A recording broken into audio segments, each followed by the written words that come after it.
بسم الله الرحمن الرحیم. معزز ورونو خویندو السلام علیکم ورحمت الله وبرکاتو. نن د روژې مبارکې میاشتې اتمه ورځ ده، اتم ماښام دی چې د نورو ورځو په څېر یو ځل بیا مو 150 فقیرو هیوادوالو دپاره روژه ماتی برابر کړی.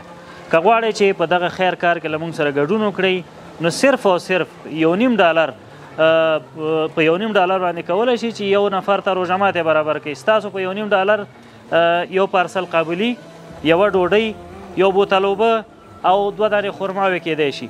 یعنې دغه مواد یو روژتي مړولی شي.